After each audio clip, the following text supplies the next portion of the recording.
patungo tayo ng Sports Dome Complex dyan sa Mintal, Tugbok. Update po tayo. Tingnan po natin yung kalagayan ng Sports Dome Complex, lalo na dyan sa may yung section sa may swimming pool. Tingnan po natin ang buong sports complex, ano na yung sitwasyon. So tara, let's go. 안녕하세요 여러분, 잘 지내세요? 먹고 싶어 행복해서 welcome to my channel Crispy Co TV. Please subscribe, like and share. So ngayon update tayo sa may Mintal, Tugbok. Puntahan po natin yung Sports Dome Complex. So tara, let's go.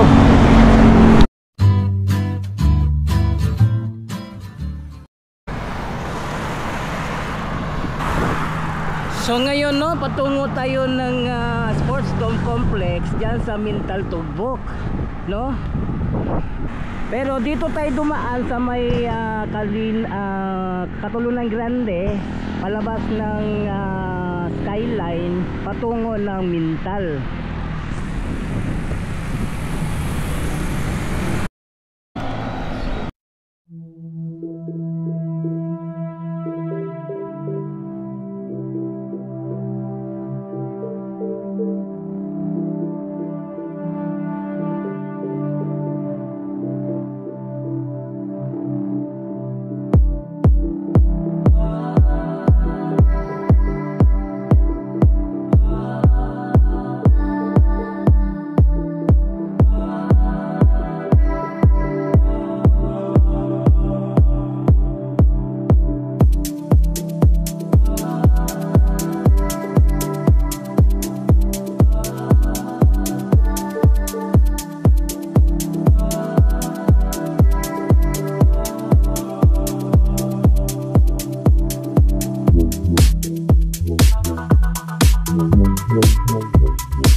So ngayon patungo tayo sa area dito sa may Sports Dome Complex. Paakyat na po tayo dito sa Mintal. Ito yung daanan patungong Sports Dome Complex.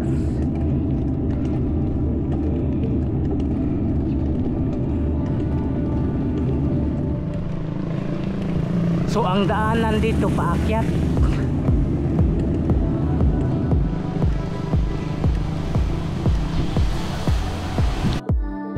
At madadaanan natin ang UP.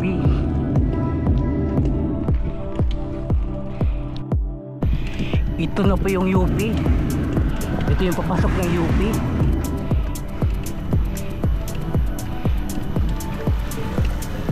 So left turn tayo patungong Sports Dome Complex.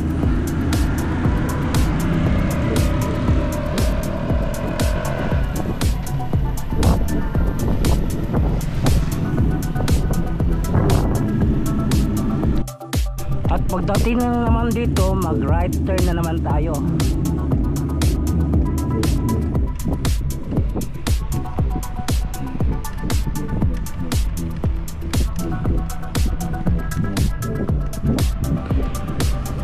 So ito yung daanan patungo na ng Sports Dome Complex, no? Ang dulo nito.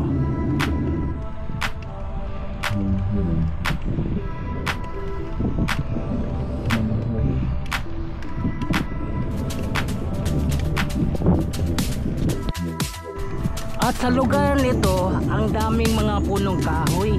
Masarap dito maglaro. Lalo na kung dito i-held yung mga panlarong pambansa. So, maraming puno. Lalo na tag-init. Maraming masisilungan dito.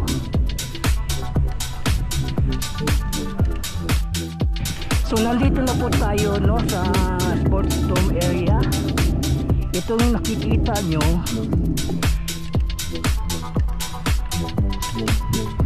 ito yung Sports Dome Oval.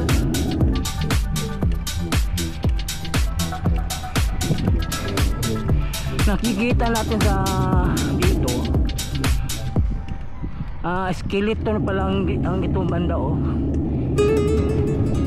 Wala pang bubong, wala pang mga upuan.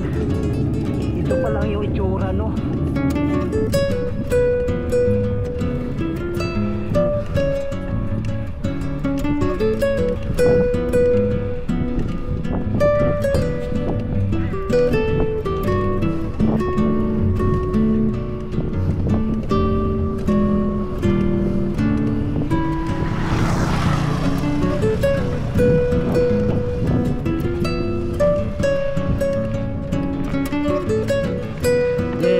Nakikita nyo, ito yung swimming pool area, no. So skeleton pa yung area, skeleton pa yung area, oh.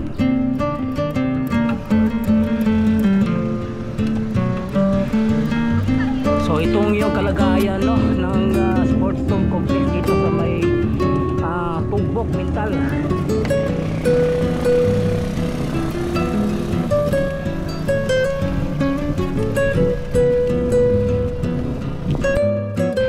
So ito na po yung itsura ng swimming pool dito, no.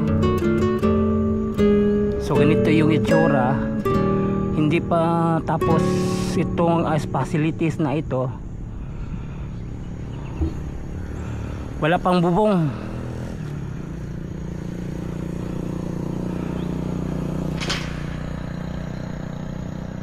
Sayang sana, ang ganda, pero hindi pa natapos, no.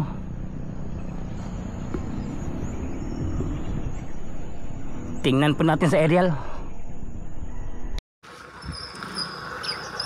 So ito yung bahagi ng Sports Dome Complex, itong scuba diving area, yung may swimming pool. Wala pang bubong, no, at saka wala pang mga upuan. Pero nagtanong ako, sabi nila tuloy naman ang trabaho nila dito. Tuloy-tuloy naman. Hindi naman naghinto, tuloy-tuloy yung trabaho nila. Sa ngayon, may tinatrabaho sila ngayon dito, eh.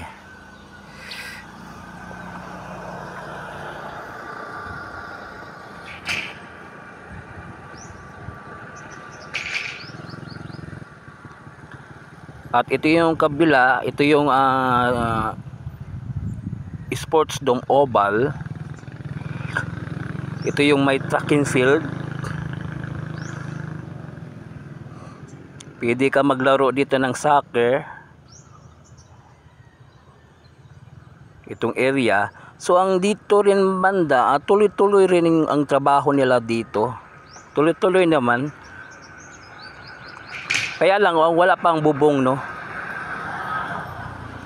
Pero kahit pa paano, yung trabaho nila dito tuloy-tuloy.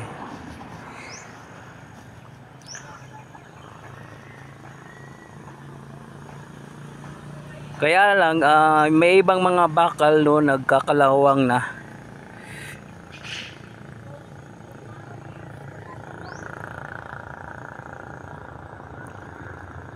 So malaking tulong itong sports dome complex ng maglalarong Tabawenyo, lalo na kung dito yung i-held yung palarong pambansa.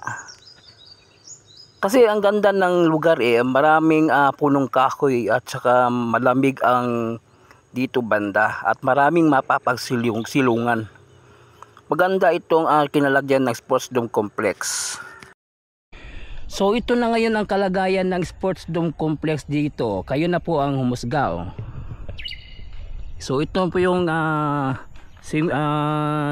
swimming pool dito banda. So hindi pa nakabubong, wala pang upuan. So hindi pa kumpleto, no? Yan. Pati andito ganun din itong oval. Tilang parang nagkakalawang na yung ibang bakal, no?